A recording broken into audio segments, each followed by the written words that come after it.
지금 원달러 환율은 1480원대를 오르내리고 있습니다. 그리고 정부는 언론을 통해서 이렇게 말했습니다. 원화의 과도한 약세는 바람직하지 않다. 이 문장, 겉으로 보면 단순한 원론처럼 보입니다.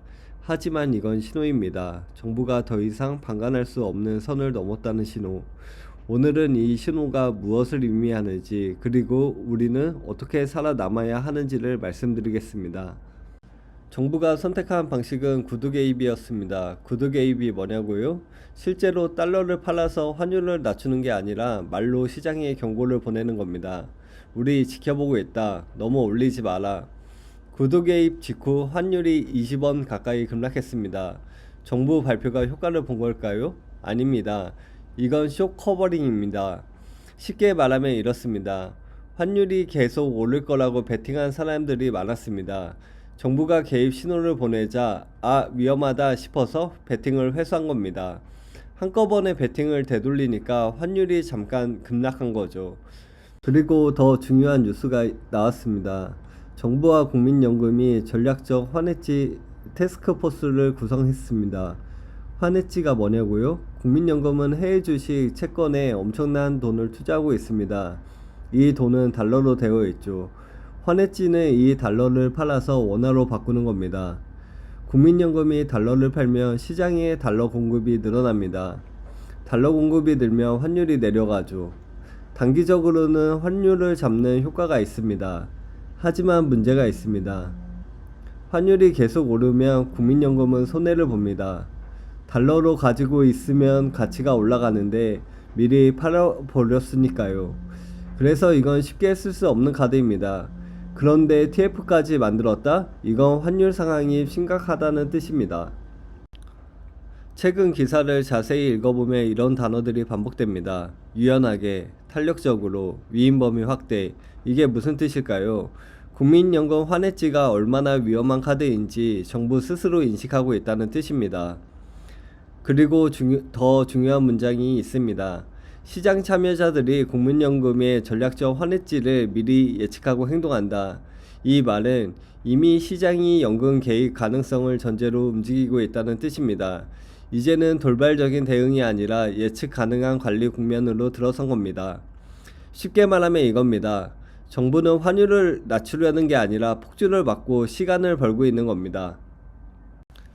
그럼 왜 환율은 내려가지 않을까요? 문제는 환율이 내려갈 조건이 안 만들어졌다는 겁니다. 첫째, 한미 금리차. 미국 금리는 5%대, 한국은 3%대, 돈은 이제가 높은 곳으로 갑니다. 달러가 강할 수밖에 없죠. 둘째, 글로벌 달러 강세. 전 세계가 달러를 원하고 있습니다. 셋째, 한국 경제 둔화. 성장률이 떨어지고 수출도 힘들어지니까 외국 돈이 한국을 빠져나갑니다. 이 조건들이 바뀌지 않는 한 환율이 자연스럽게 내려갈 수 없습니다. 그래서 가장 가능성 높은 시나리오는 이겁니다. 환율이 1420원에서 1500원 사이 높은 박스권에서 장기간 머무르는 겁니다. 이 국면에서 가장 위험한 판단이 있습니다. 이제 정부가 나섰으니 환율은 곧 떨어질 거야. 이거 매우 위험한 생각입니다. 지금 환율 하락을 기다리는 전략이 아니라 고환율이 기본값이라는 전제 위에서 움직여야 하는 시기입니다. 환율이 내려오기를 기다리는 동안 시간은 내 편이 아닙니다. 같은 환율 환경에서도 누군가는 버티고 누군가는 무너집니다. 그 차이는 환율 전망의 차이가 아닙니다. 환율에 유리한 위치에 서 있느냐 아니냐의 차이입니다. 그럼 이 시기 누가 유리하고 누가 불리할까요? 불리한 사람은 내수에만 의존하는 사업, 수입 원가를 통제 못하는 곳, 고정비가 큰 구조, 대출이 많은 사람들, 이런 구조는 계속 압박받습니다.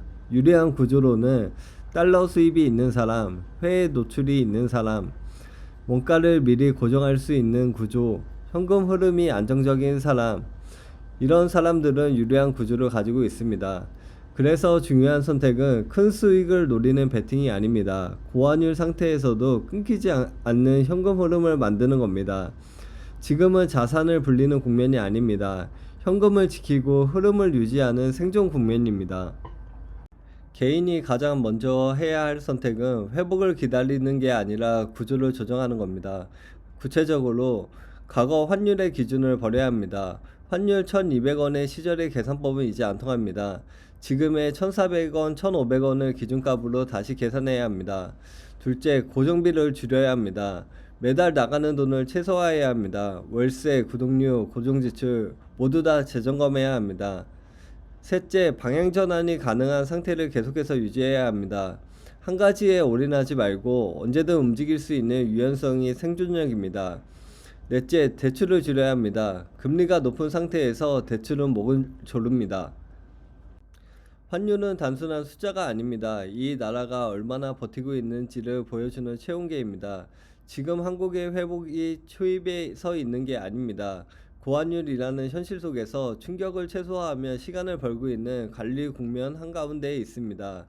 구두개입과 국민연금 환해지 TF는 그 사실을 가장 솔직하게 보여주는 신호입니다. 이 시기를 살아가는 개인에게 가장 중요한 질문은 환율이 내려갈 것인가가 아닙니다. 이 높은 환율을 전제로 나는 어떤 선택을 할 것인가입니다. 지금 용감한 선택이 아니라 살아남는 선택이 이기는 시간입니다. 반전은 나중의 이야기입니다. 이 국면을 버틴 사람만이 다음 장으로 넘어갈 수 있습니다. 오늘도 수고하셨습니다.